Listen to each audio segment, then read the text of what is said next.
On this week's episode of The Fizz, we have an action-packed episode. The boys are back from their annual golf trip. They have some good stories about that, including why Lou decided to play 18 barefooted in 55-degree weather. After that, we moved into the Detroit Tigers and how red hot they are. There's a Ludacris concert coming up in Detroit, so we reminisce on Ludacris and the anger management tour. Frank Ragnow has retired from the Detroit Lions. We talk about that and how much it sucks. And then we talk about some menu items returning to McDonald's before closing with a game and a little over-under. Appreciate you all being here. And before we get into that fun content, I want to tell you about our amazing sponsor, Antonio's Cucina Italiana. It is my favorite Italian food in the world. It's my favorite restaurant to go to, family owned by the Ruggieros. And every day for over 60 years, the Ruggiero family has worked hard preparing fresh, authentic Italian dishes. These include delicious sauces, soups, stuffed pastas, and the hard work has paid off with award-winning pizzas, calzones, and of course, their famous fresh baked bread. And guys, I got to tell you, they give you a basket of this bread every time you sit down, and it is absolutely fantastic. I personally like the gnocchi in the Rita sauce. That is my favorite dish, but you can't go wrong with anything you order there. They have locations in Dearborn Heights, Farmington, Canton, Dearborn, and Livonia. Go look them up next time you're taking the family out for dinner. It is an amazing spot to be. That is Antonio's Cucina Italiana or Roman Village in Dearborn. But now, let's get into the Fizz. Hello and welcome to episode 186 of The Fizz. Thank you all for joining us. I am here with the main men, Ice Cold Brew, Lou, and Channy Football. It is a beautifully warm June 4th, right around 3:30. Boys, I know you guys just had a golf trip back in town, back in the swing of things for the week. How are we doing? We're living. That's one thing. We're here. We're back. We're getting back to normal.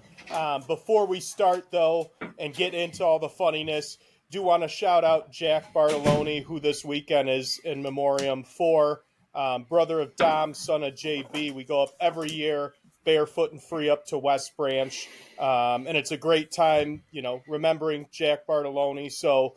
As much fun as we have, and we'll get into that this weekend, I do want to bring up how blessed we are and why we actually do go up there, which is for a great cause, stemming, unfortunately, from an unfortunate event. So we love you, Jack. Love you, Jack. Love you, Dom. Love you, Bartoloni family. Chandler hit the nail on the head on that one for sure. That's awesome. I don't know if anybody knew that you guys go up for that cause. Maybe we've talked about it before, but good to do that up front. And would love to hear about how the weekend went. Yeah. Well, up north, Michigan Golf Weekend, I'm sure everyone has like an outline in their head already as to how that went.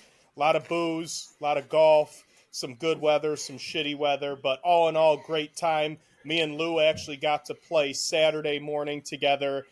Little known fact, and I don't know if we've said this on the podcast before, but we go to Dream and Nightmare every year in West Branch. Dream and Nightmare do not have liquor licenses. So the caveat to no liquor license is they give you a cooler and you're allowed to bring anything you want onto the course. So you can imagine how that goes. I think me, Lou, and the other two guys in our foursome were about, a fifth and a half, 2/5 deep by the end of the first round on Saturday morning. Lou then proceeded to play the whole second round in 55-degree weather barefoot, which we always play the 18th hole of this trip barefoot, but Lou said, fuck that, I'm going the full second 18 barefoot, and I think his feet were purple by the end of the round. Not even kidding. Like, my feet were not cold one time that entire round. My feet, nothing, ankle below was warm. Top half got a little bit chilly in the wind. I don't know if I was just connected to the earth, like getting that core energy from the earth, but like those puppies were warm, dude. They were warm. The toesy, I thought I was stepping in a beach of sand, honestly. I was going to ask, did you get in the sand at all? Like, did you have to dip those dogs in the sand? Oh, yeah. So we play a scramble the second half. So it's like, playing barefoot makes a little bit more sense. I'm not walking in the woods looking for my shank through a bunch of picker thorns and bushes. But playing the scramble, most of the balls are in play, pretty easy going. Only had to get in the sand once. It was nice, dude. It was nice. Like playing if you've never golfed barefoot, you are really missing out on just a spectacular feeling. It's so freeing and so like up north Michigan summer. It's like sickening. I can't emphasize playing barefoot enough. Like if you get the chance, which you should have the chance this summer, like even rock it out for a couple holes and just see what you think. It's exhilarating. It's grounding, Frank. Just remember that. Grounding to the core when you do it. Yeah, I mean, we've all played some holes barefoot. I'm waiting for it to be warm, plain and simple. I'm not going 18 and 55, but that's ice cold brew Lou for you. Yeah. His feet don't get cold. Yeah, People it doesn't hurt when you're, a fifth deep, about 10 nooners, 6 blue lights, so it's you don't feel much. So let me ask you this. What did you guys, you could bring anything out on the course. You guys are talking about drinking fifths. What were the choices? What were the weapons of choice for the weekend? So we started, I brought out a liter of Makers. We had tapped into it a little bit the night before, so we went liter of Makers. Wow. Guy that we played with had a fifth of Fireball. Lou had Jim Beam Peach. So we were a whiskey crew, whiskey/bourbon crew there, the early round. Got it going. It was a little cold. Whiskey warms you up. So we had that going. But throughout the weekend, I got to believe the drink of choice was the Nooners. I think we had, I'm not even kidding, 140, maybe 150 at the house, which was basically cleared out by the end of our time there. But that's what I would say was the drink of the weekend was the Nooners. But Saturday morning, all whiskey, all dark liquor. Yeah, it was. And that vogued pretty bad for Chandler and my playing partner that I've met on the trip. We've seen him a number of times. I never actually had the chance to golf with him, though. This was the first time in the 7 years that we've been doing it that I got a chance to golf with him. It might be the last. It might be the last. Because you know what? I'll be honest. I kind of beat him to shit after the 6th hole through about 6 through maybe 13. And then I almost started to feel bad. He became the punching bag of the crew. I was hitting him on the ass with my driver, whipping his calf with my grip. He looked like he was ready for a nursing home when he got to 18, but we had a great time. And this guy was on your team. I just want to clarify. No, we were all playing against each other, all own ball. But we did a little cart game, so it was me and Chandler. We did Vegas against them. So there was a little team aspect to it, but we were all playing our own shots. Gotcha. So let me paint the picture here. So how many guys we got on the trip this year, or usually? 24. Oh my God! Wow, I forgot it was that many guys. And then what's the format of like winning? Like what's the style you guys play? It's only one round that really matters. That's the Sunday round. That's for the Barefoot and Free trophy. That's your 4-man scramble on Sunday at the Dream. Other than that, we're basically qualifying to see who's in what tier to set teams for Sunday. So ton of side action. We actually do what's called a pizza box tradition. We order pizza on Thursday night, and only the bets that you write on the pizza box with a Sharpie are valid bets. So we have this whole board, and it looks like Vegas, and it's all chicken scratch. Top 3 of my foursome versus your foursome. Hey, we're playing 6-6-6. My first 6 holes against your first 6 holes. Par 3s, who scores better? I mean, any bet, you can name it. I think Pizzo's famous for betting $20 that he'll hit the fairway on the first tee off in the morning on Friday, but it has to be on the pizza box, or it is a no bet for the Barefoot and Free trip. And mind you, this bet I have never hit in my existence of barefoot. The first hole is a dog leg left, and I'm like a known slicer, and it's a shorter hole. It's just I'm basically just donating $20 every time I go up there to keep the bet alive. So we're gonna, eventually I am gonna get it. I'm gonna get that draw working, but it is a tough first hole for my drive game. That's pretty good. How did the origin of the pizza box start? There was no other option. We were looking to bet. We just ripped off the top of the pizza box, and it became like this, hey, you have to put it on the pizza box type deal. So we get pizza every year, and we do it. And you know what? We've evolved. We used to stay in a hotel in West Branch. Not anymore. Rival Airbnb. We were on a pond this year. Pizzo, novice fisherman, didn't get one fish the whole fucking weekend. Doesn't even know how to Jesus. bait the fish to get them. I Oh my told God. you. I tried telling you on the last pod. I know. This guy's talking about being at one with the earth. Fish don't even want to go near him. Bro, it was actually like insane. There was probably four of us fishing, maybe 5 on and off throughout the entire weekend. I don't know what the fuck was in this pond. If it was like a nuke went off in there or some nuclear reactor, but we didn't get one nibble. Not one person got a nibble, let alone caught a fish. It was like mind blowing. So I don't know what the fuck was going on with that little inlet lake that they had behind them, but not one fish. Out of like 5 guys, not a nibble, not a fucking goddamn thing. Maybe there's a lot of pesticides at the golf course, you know? Like, I could get into the soil, get to the fish, you know? No, Even no, then, you dude, think you get like a mutant fish. Our stuff is safe for fish, Frank. We look out for fish. We look out for frogs, turtles, any type of aquatic life outside of that bug. Those guys are safe in there. Who looks out for them? Like the state of Michigan or the No, golf like course? me, like pest Mosquito control authority. people. Oh, I gotcha. We got a free trial. And I will say this. Not tooting his horn, but I am. We were in the middle of nowhere, 26 acres on a pond in woods. Mosquito authority came through with his blower. I didn't get one bug bite all weekend. Not one. Not one bug bite.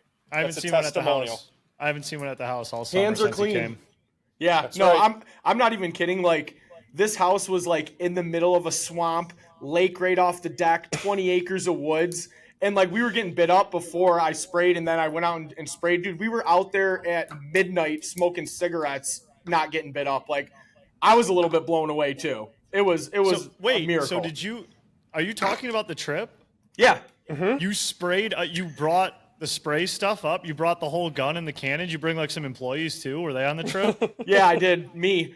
Wait, for real? Like, did you, like, I know your car, but like, did you bring like handheld stuff? What was the situation? No, I had Did you bring a I truck could, up? No, I brought my regular crossover, and I can fit the backpack blower in there, a couple golf bags. Oh, the backpack. Okay, got it. Yeah, got it, yeah. got I had it. the backpack blower and brought the juice and sprayed it down when I got up there, and we were bug free, baby. I mean, Pizzo, that reminds me of your snap the other day where you were just like, you know, guys prepared for everything with their car. And like now you're pulling out the fucking sprayer, dude. Motherfucker Like, wasn't lying, dude. Yeah, it is true. Like you can go into a lot of guys. Like my car's that way. I stay prepared for anything at all times. And you know what the thing is too, Frank? When you clean out your car and you take that stuff out, how soon do you Immediately. need that thing? Yes, like the day after, you're like, fuck, I need that whatever I took out yesterday. Could be the dead of summer. You pull your scraper out, your car's gonna freeze. Promise you. Promise you. Like, well, that's great, boys. I'm glad you guys had a great time. Glad it went well. Pizza box tradition. That's fun to learn about. You know, great event for a great cause. So congrats to you guys. Glad you guys made it through another year, and you guys seem pretty good for Wednesday. I think I'd probably still be curled up in a ball. Yeah, that's why we didn't do the pod on Monday. Yeah. Yeah, I mean, well, we haven't done that. Monday, in a you while. would have been looking at a corpse. Just a bunch, like 3 pissed off guys bitching. But well, good shit, boys. Let's move into some sports stuff. Let's talk about the Detroit Tigers, the number 1 team in the city right now by far. One, because they're the only ones playing. No disrespect to DCFC, but they are at 40 wins, the first team to get to 40 wins in the MLB. I don't think anyone or their mother or any analyst, whether you're a fan or not, would have ever predicted the Detroit Tigers to be this good this year. It is awesome to watch, and it's like you're almost assuming they're going to win. I think they've only lost 2 series this year. They're right around there. Like LA to start Might the be year. one. They got swept. No, they lost to Texas. Oh. I do remember they lost to Texas because I had a large wager on them money line that Sunday, and we got what's his face, their ace from Texas. DeGrom. No, the other one. Oh, Old guy diced us up. I know Eovaldi? Joey. Yeah, Eovaldi, exactly. Yep. Anyways, boys are playing awesome. Just beat the brakes off of the White Sox 2 days ago. Had a little slip up last night. Got some injuries they're dealing with, but Parker Meadows is back. Winsell Perez is back. And boys, it is just exciting times to be a Tiger fan. Would never have expected them to be this good. No, not this good. I think we all thought AL Central was in our sights this year, but to be the best team in baseball and to hold it through the first 60 games is pretty amazing. Only 2 other times have they gotten to 60 wins this quickly in franchise history: 1968, 1984. What happened those 2 years? Couple World good things. Series titles. So we are on the right track. They're clicking. It seems like we can do no wrong right now, from the managing down to the pitching, down to the fielding, to the hitting. Sure, we have our days where we're not playing well, but overall, we haven't had a week yet where we're like, oh shit, is this a regression coming? They've been playing great, and what's most exciting to me is the last decade we've been seeing these trade deadlines. MLB trade deadline, big time, one of the biggest trade deadlines, and it's always, who are the Tigers going to trade? Fulmer, Matthew Boyd, Verlander, JD Martinez. We're in all these articles now about buying. Who's going to buy? Who's going to be the big buyer for a closer, for a third baseman, for a middle infield? Whatever it may be, we are in all these discussions, and the articles are basically saying we have a loaded farm system and we have one of the best MLB teams. It's a perfect storm to add to this foundation we already have. And I will say, before I hand it over to Lou here, we already got an addition. Parker Meadows coming back this week has been huge. What he does for us in the field at the top of the order, just the confidence he brings to our team. We might have the best fielding outfield in the league with the return of Parker Meadows now. It's only up from here, but again, with a baseball season, it's so damn long. We still have 100 games left and over 3 months left of the regular season. A lot can happen between now and then. We're trending in the right direction, though. Yeah, no doubt. And I mean, for the most part, the bats have been really hot. Carey hitting 3 bombs 2 games ago, the first one against Chicago. The best part of that game, too, was, I don't know what the guy's name was, but they had him pitching to close out the game for the White Sox, and he was throwing about 55, 60 mile an hour butter balls down the middle. They're like, just get me the fuck out of this. Dude, that game on Monday was bonkers. So, like, the Tigers obviously hit the piss out of the ball. Incredible to watch. You had Parker Meadows return. And he had that unreal diving catch. Yes, he has a diving catch. He, like, whacks a double. Then you have the crazy foul out that, like, ricochets off Dingler, then hits McKinstry, and then he scoops it up. You had Kerry Bonds going yard 3 times. We had a couple other home runs. I think Green went yard that game, and yep, someone else. And then, like you said, Lou, to close it all out, you got like a Chicago White Sox position player to close it out. And dude, like you said, 55 to 60, like it was closer to like 49 miles an hour. He was like short arm lobbing it, and the guys just couldn't hit it. That game was like nuts, really bonkers game. Yeah, that was a fun one to watch. First time a Detroit Tiger has gone yard 3 times in a game since 2016. Can you guys guess who did it last? 2016, 3 home run game. He did it on 6-16-16. Gosh, I'm gonna go with V-Mart. Lou? Man, you took mine, Chandler. I was going to go V-Mart. I'll go Well, Cabby. stop right there. You both got it. Is it? Nice guess. Wow. Yeah, it was V-Mart. Wow. It was V-Mart. Nice pick. So looking ahead for the Tigers, a couple of things. Number one, this weekend, guys, this is like must-see TV. Detroit Tigers with the Chicago Cubs in town. They're saying it's going to be the largest filled stadium since 2016. Cubs are in first. We're in first. I mean, this would be my dream World Series if I could hand pick it, would be Tigers Cubs. And it's just pretty incredible that right now on paper, like that's very much a possibility. I can see it. Cubs are hot. Tigers are hot. We're regional, rivals in other sports. Obviously, we're more rivals with the White Sox than the Cubs, but it's setting up for it. And all I hear is how packed Detroit's going to be this weekend, how big the crowds are going to be at Comerica. It's going to feel like a playoff game in early June here, and I'm all here for it. I think they even pushed Scuba back, correct? If I'm correct, to wait until that series to pitch them because it's going to be such a big series. So it just feels like a playoff series at the start of June, and I'm all here for it. Yeah, me too. And you know what? Speaking of crowds, we're going to be 10x opposite of the most recent crowd that I saw down in for the Marlins Rockies. Saw they had an MLB attendance low, 135 people at their game. Wait, those aren't exaggerated numbers. 135 people at a professional baseball game. Oh my God! I saw the pictures. I would have guessed 3,000 people. Right. I never would have guessed 135 people. Is that correct, Chandler? Are you fact checking this?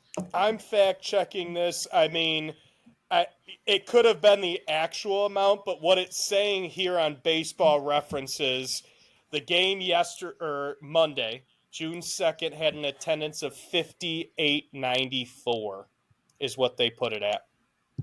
That was on Monday? That was on Monday. 5,894 in attendance for it. What about yesterday? How many people? Let's see. In attendance for Rockies Marlins, June 3rd, 2025. See what we got here. I mean, that's got to be the worst baseball game in the past 5 years. Yeah, man. Look at they're digging. I wish I had that article, but I swear to God, yeah, it was like 135 or something. And like, who knows what those numbers are that they're reporting to? Those could have been like tickets purchased for that game. Yeah. It doesn't mean how many people were actually in the ballpark, right? Yeah, right. Announced attendance for yesterday. Yeah, so 5,894 2 days ago, 7,583. But it's still insane. It's so small. Right. Funny story that you bring this up, Pizzo, Chandler. Got to tell you something. I'm at the middle of the year here. Started off pretty decent betting. No one knew the Tigers were good, so I'm taking the Tigers a lot. Casey Mize, still kind of a secret weapon. I feel like they're not giving him the line respect that he deserves whatsoever. Blah, blah, blah. Get a little cold. Happens every fucking summer. You get a little cold in the middle of the baseball season. So right now I'm chilly, but I fell into the Arctic fucking tundra the last 2 days. Took the Marlins 2 games in a row.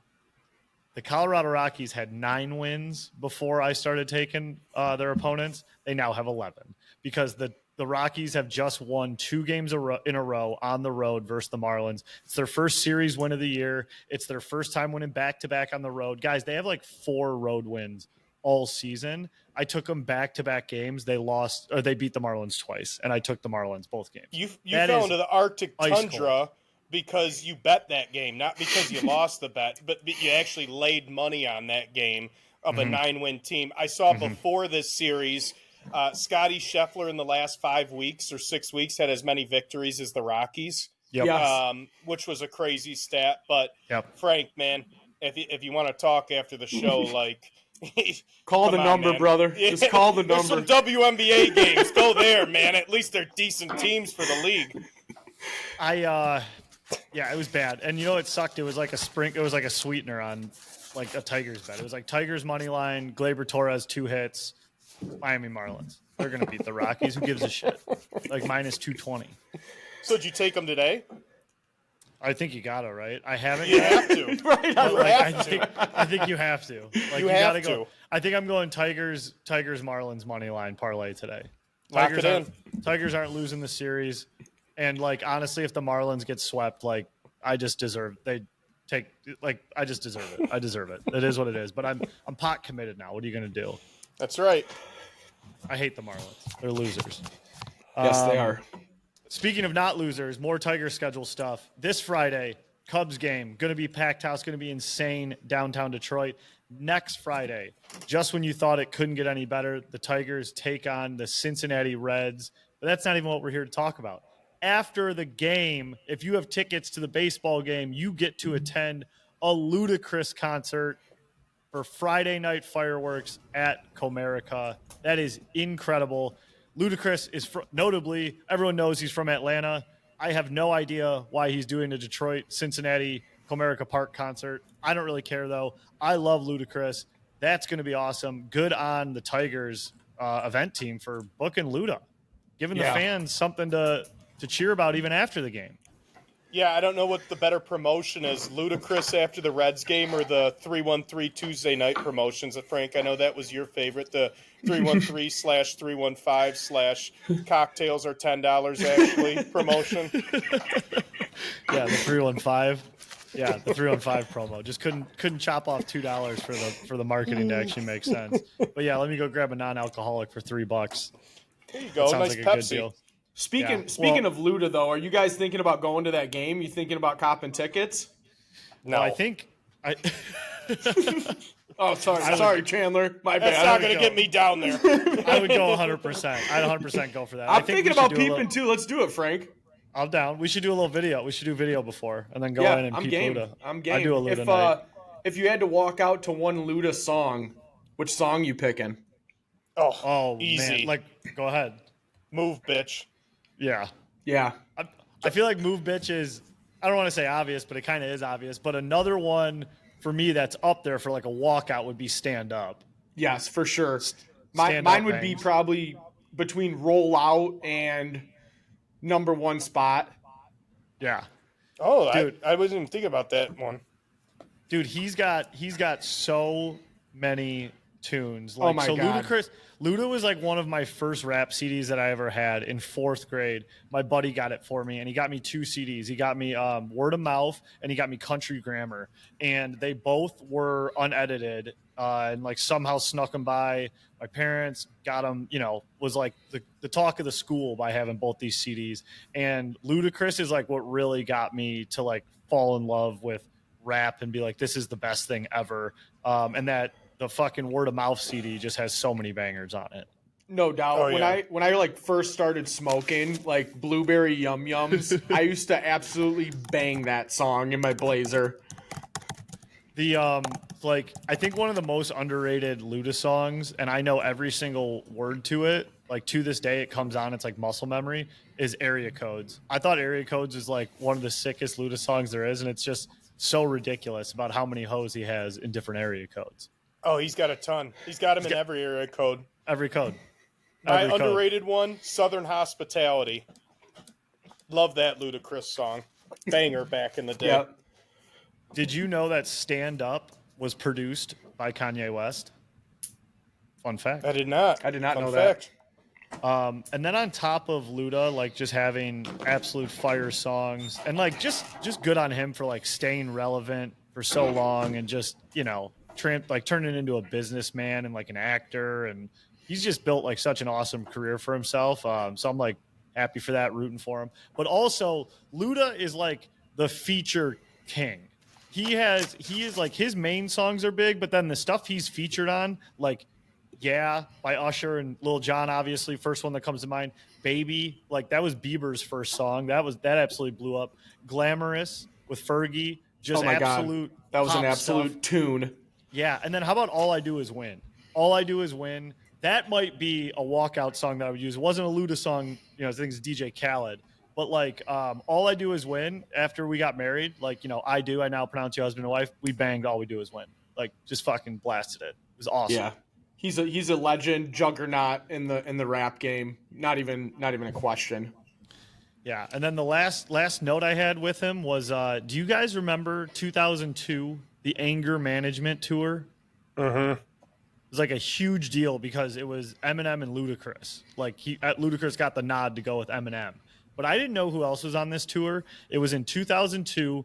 32 cities from like summer, from like July to September, 32 cities, ended at the Palace of Auburn Hills. Talk about like the peak of our lives. 2002, Eminem was on top of the world, touring around. The Red Wings were Stanley Cup champions with like the greatest roster we'd ever seen. And the Pistons were like losing in the Eastern Conference every year, right on the cusp of winning the championship. Like that was like, we were in heaven, and we were all 11, 12 years old. Like it was right. just the top of the world for us. But anyways, on the Anger Management Tour, it was Eminem, Ludacris, Papa Roach, and Exhibit. Oh, wow. Was Limp Bizkit on that tour? According to my research, I didn't see Limp Bizkit, but maybe I missed him. But I saw Papa Roach. Dr. Dre, right? What was he part of it? Dre probably came out a few times. Like I bet you I could see Dre not being like headlined on it. Let's see, anger management tour. Because that was the tour where Eminem came out in the overalls, right, with the chainsaw and everything. Yeah. Let's see. I think it was. I think those guys were all on that tour. The first, so that was 2002 with Ludacris. So he joined in on it, it looks like. But in the first one was the first anger management tour took place in 2000. It came out the 2 days after the release of Chocolate Starfish and the hot dog flavored That's water. what I thought. Limp That was one of my Bizkit. all-time favorite CDs. Good call. So it looks like October 19th, 2000, the first leg of the anger management tour, Limp Bizkit and Eminem co-headlined with D12, Papa Roach, and Exhibit. They played through November. Yeah, dude, that is a anger management tour. Oh, yeah. That is nuts. And then the second leg, so first leg ended in November. Second leg started, and it was DMX, Godsmack, and Sinister in tow. Godsmack. Oh, my Yeah. God. That's a fucking heavy-hitting concert, dude. Yeah. I wish I could go see that right now. That is unreal. Yeah, so The more you know. everyone, and then 50 Cent got in it, like after a few years. The Executioners, Obi Trice, Lil Jon, G Unit, Lil Scrappy, Pitbull. Wow. Man, yeah, Unreal. That's an Swimming in all-world nostalgia. fucking tour. yeah. Unreal. That's like, we're that age too, like where you beg your parents for those tickets, and it's like, you kind of think like as parents now, it's like, yeah, no, you're not fucking going to that. It's like That's buying insane. your kid Grand Theft Auto. It's like buying your kid a handgun. Well, I don't know about that, but yeah. No, it's kind of. Heyo. Well, speaking of handguns, I almost put one in my mouth the other day because Frank Ragnow, moving on from the NFL, retiring from the Lions after 7 seasons at the age of 29, didn't even make it to age 30. Frank Ragnow, the staple, the anchor of the Lions offensive line since 2018, our 20th overall pick out of Arkansas. The Minnesota native has decided to hang it up and call it a career due to a massive amount of injuries. Frank Ragnow, arguably the greatest offensive lineman in Detroit Lions history, probably will fall to number 2 in that conversation once Penei retires. But this is where we're at right now, a crushing blow. I'm calling it a crushing blow in the middle of summer here. All of a sudden, in my opinion, our greatest strength is potentially one of our weaknesses, boys. Yeah, it's definitely a big blow. You can't sugarcoat that at all. He was the heart of our team. I mean, the guy played with a fucking broken throat. I mean, a couple that's years insane. ago. Yeah. A Didn't even know you could do broken that. Throat, and then he tore his pec. Mm-hmm. He has permanent turf toe. The guy's been an absolute warrior. For me, that's been one of the guys I wanted the Lions to win the Super Bowl for, was one of those guys that just stood around, grinded it out through the shitty years, gave it everything he had. And you've seen it the last couple off seasons. He's kind of hinted at it, and it's almost like, oh, one more year. That's all I'm going to commit to. One more year. I would have thought maybe that he would have announced it a little sooner, but maybe he tried giving it a go here and was just like, the body's not responding. But wish Rags all the best. Huge blow. What I will say, though, Hank Fraley, one of the best O-line coaches in the league. I do have a lot of faith in him. Feel like he's going to get the most out of the people he's got. And unfortunately, we do have a young interior line.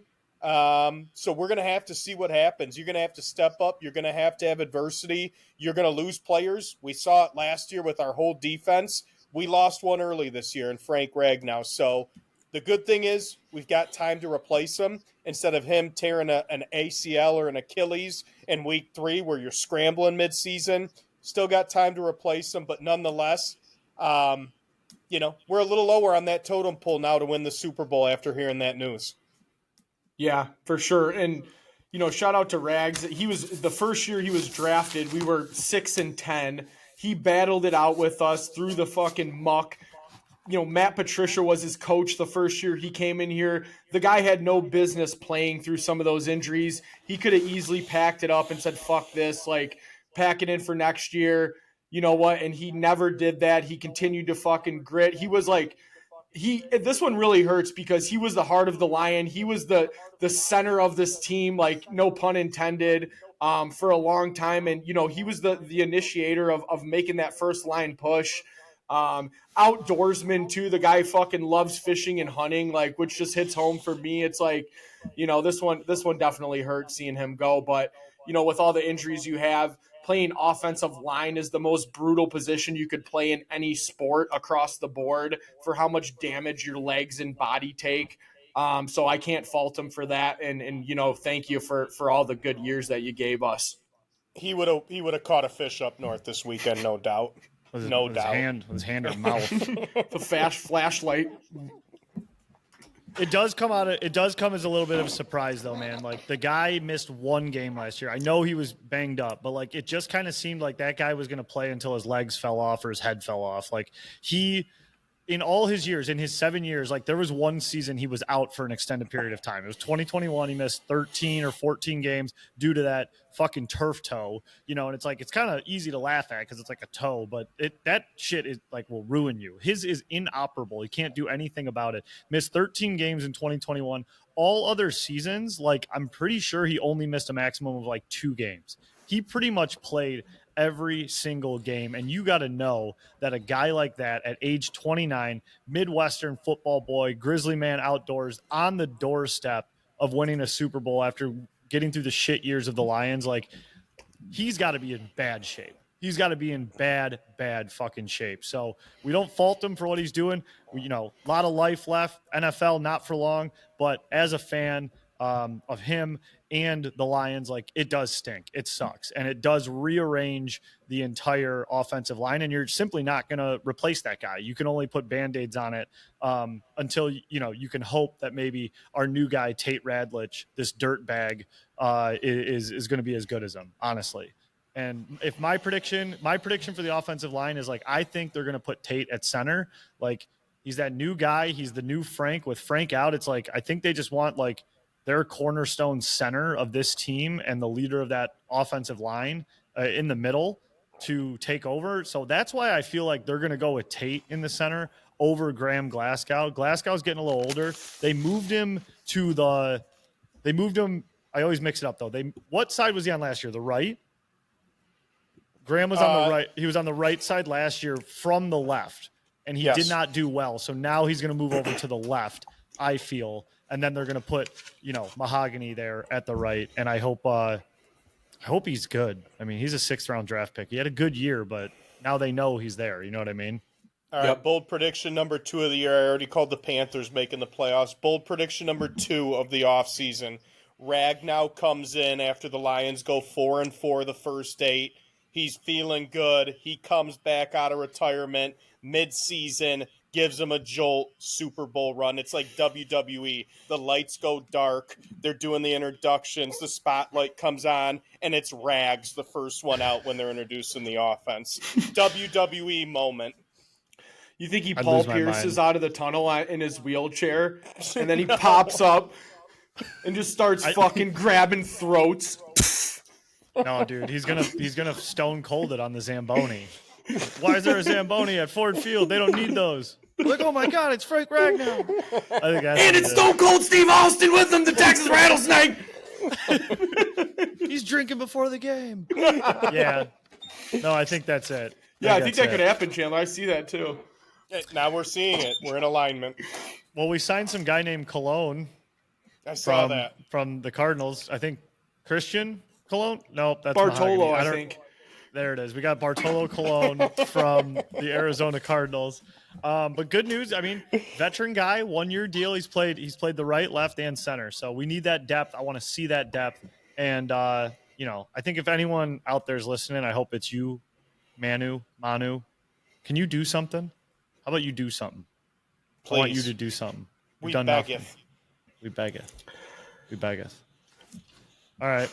Well, that's all I got on Rags and the Lions. Thinking of other things missing. Okay. That are also making a comeback. Not when we're 4-4, but in about 2-3 weeks. And that's the snack wrap, boys. Oh, Wow. I forgot about that. I forgot we were going into that. The McDonald's snack wrap is back. What are your thoughts? Are you guys big snack wrap guys? I am a huge snack wrap guy. Don't insult me like that. I love the crispy chicken snack wrap. You guys, it's been 9 years. 9 years since the snack wrap has been on the menu. Why it went away, no idea. Someone up there didn't want us to be happy. I feel like I'm in the minority here. Maybe I'm wrong, but I personally was a honey mustard snack wrap guy. What sauce were you guys? I was a straight up ranch guy. Yeah, I was Pizzo? in between. I was a big honey mustard guy as well, Frank. You're not, you're not alone, dude. You're not walking alone today. Feels good, dude. It feels got you. good. I really hope they allow every sauce to be used, because there was a time before the phase out that I couldn't get honey mustard. It had to be ranch or barbecue sauce, which I could go either way on one of those. I think they're both good. Don't get me wrong. No disrespect to those flavors whatsoever, but the honey mustard hits me different. It warms my soul. Okay, quick question, though, and a little hesitation around the snack wrap. I'm hearing rumors, and I hope this isn't true. They're going to bring that chicken back, right? Like, that piece of chicken is not on the menu when the snack wrap's not here, right? Like the tender? Yeah. The tender, because they have those new crispy chicken tenders. That's not the snack wrap chicken. That's a crispy chicken tender that looks more like a mozzarella stick. Like, I want the old piece of fried chicken on the snack wrap. I don't want this new tender on a tortilla to make the snack wrap 2.0. I hope they're not that dumb. And I Don't don't fuck think with they are. with the original recipe. You cannot fuck with the original People recipe. know. Yeah, I don't think they do that. I mean, worse things have happened. I've been betrayed much worse, but I'm going to hold the faith that it's going to be that piece of chicken we want. July 10th, right? That's right. Yeah. Yep. I hope their rival takes note of this. Taco Bell. We need the Mexican pizza back. The Mexican pizza needs to make a comeback. It's already Is it not back? It's back. Oh, it is? It's been back, dude. I haven't seen it. You Fugazi fan? God, dude, I'm a fraud. You are a total fraud. I'm not editing that out. You're going to live with that. I'm fine with that. I'm disappointed in myself that I haven't noticed it. I think they blacked it out on 23 Mile over here. They have a black square over it. No, I think you're blowing out the frame when you're going through the drive-thru and looking past it, man. Oh, you think?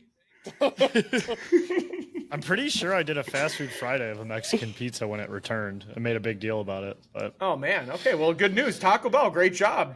yeah, Good in work. other news, Mexican pizza's been back. Okay. News to Here we you. go. Hopefully it's for someone else. In other All right. news, it's 2025. Yeah, there you go. Get that boy. So, Get that boy, all right. Chandler. It's game time, boys. It is game time. So I'm going to play a little believe it or not. That's what Oh. we're going to say. Either you believe it or not. These are crazy sports stats, and I will tell you, not all of them are true and not all of them are false. So there are some false ones, are some true ones, but these are wild. They all seem false. So I'm going to ask you guys whether you believe it or not to these sports stats. All right? Love it. Number one.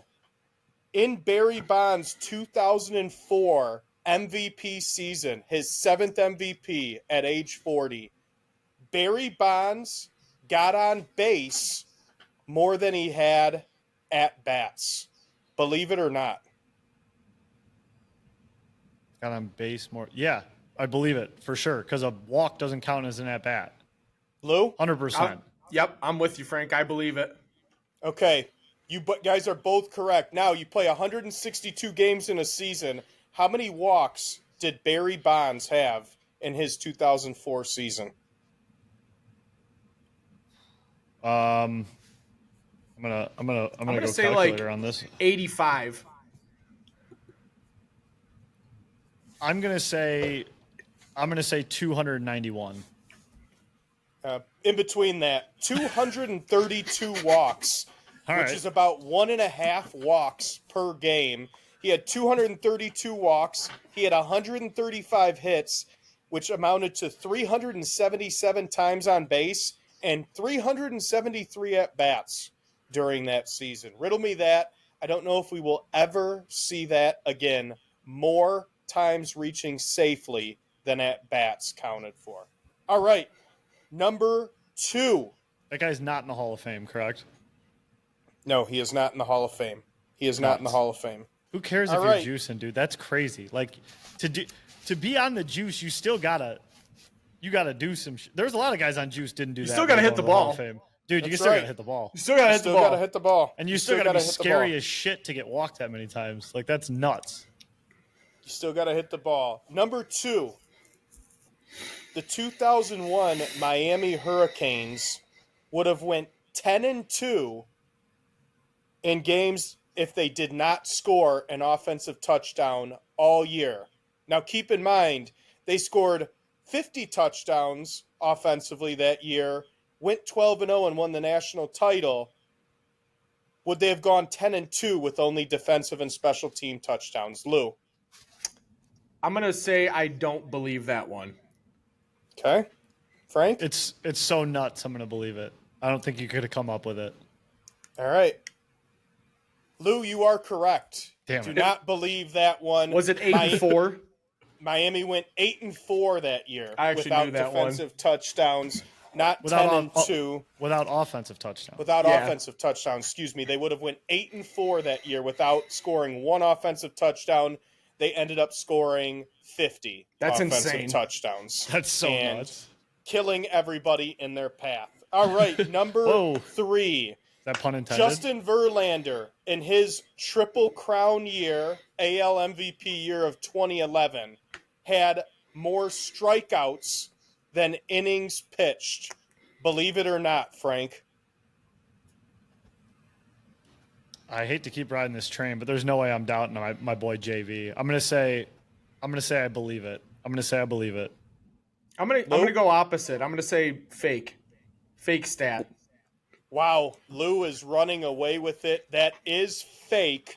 But what I will say is JV had 250 strikeouts, 251 innings pitched. He had one less strikeout than innings pitched that year. I looked up his stats. He averaged 7 1/3 innings pitched in his 34 starts that year.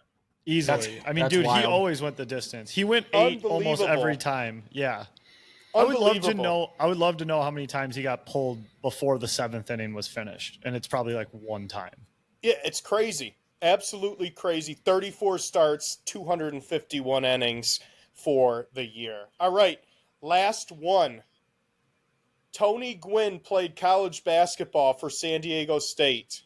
Did he have more MLB strikeouts or assists on the basketball team? Lou. I'm gonna go with assists on the hoops team. Frank? I'll go against Lou. We'll do strikeouts.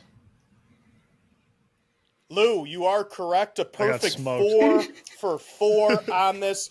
Tony Gwynn had 590 assists playing for San Diego State basketball team back in the day. He actually still holds the school record for single season assists. He had 221 assists. He was in a freak season athlete. in That's college insane. basketball. In his whole career in the MLB, 434 strikeouts.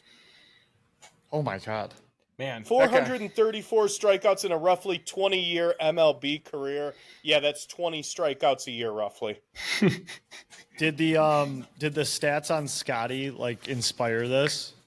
Yeah, I saw a couple different things, so I started doing some deep diving, and it's where we came up with. I like Good it. game. It was really Good game. Yeah. Pizzo go. shoved me in a locker. Believe it or not. I got shoved in a locker. All right, well, Just like high school. whatever, dude. Told you not to bring that up. So I think we're on to over under. Boys, we didn't talk about who had it. I had it the first week. No, I think did Luke- last week. I did the gnomes. and I did it the week before with baseball brawls. So Chandler, that's you right. got one in your. You can whip up here for us. Yeah, I sure can whip up an over-under here. All Just right. need one. Just need one. All right. Okay. You ready for it? So ready. Over, under. Over or underrated. Hitting golf balls before a round. You want it, Frank, or do you want me to go? Yeah, I got this. So this is a good one. The other week, I showed up to my tee time, I don't know, 15 minutes before, somewhere in between 10 and 15 minutes. That was planned. I was fine, good to go. And they were kind of like, oh, man, did you forget the tee time? You get caught in traffic, this, that, the other thing. And I was kind of like, no, not really. Like, honestly, I like to get to my activity and roll right into my activity. Like, I don't enjoy the putzing around and the build up to it. Like, growing up playing sports, like, you get to high school hockey and the coach was like, we need you here 2.5 hours before the game. We need you here 3 hours before the game. I hated that. I hated, like, the waiting around and, like, putzing around and mentally overthinking these games and all that stuff. I like to just get there, get my stuff on, and go right out. I like to, like, roll into it. So that being said, I think hitting balls before a round is, like, overrated. It's overrated hitting them just before a round. I think you're almost better off going, like, the day before, sleeping on it, thinking about it, and then going out the next day. But I don't like doing it right before. Overrated. I'm with you, Frank. I'm going to go overrated as well. Chandler knows this. He's never seen me at the range on Mondays, not one time. I like the dry rub, boys. I like to go in raw and not worry about, learning my swing. Where's it slicing?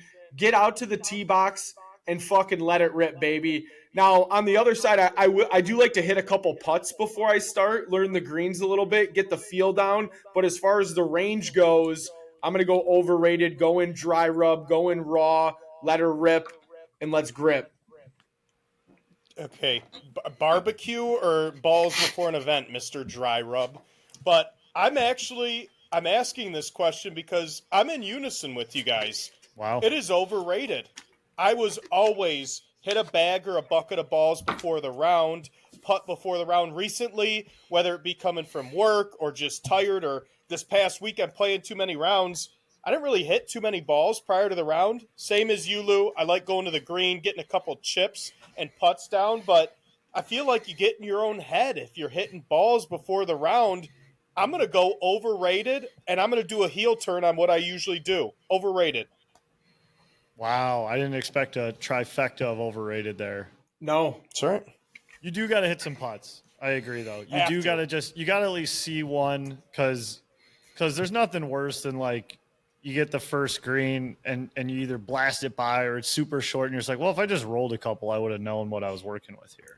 That's where you got to. Oh yeah, and we ran into that this past weekend. We played the West Branch first, and the greens were fucking like putting on your shag rug carpet in your grandma's living room. And then you go to Nightmare and Dream, and you're like putting on a parking lot compared to that, like blasting the ball by the hole. Well, there you have it. Overrated. Who needs a warm-up? Dry rubs. We're a dry rub crowd. That's right.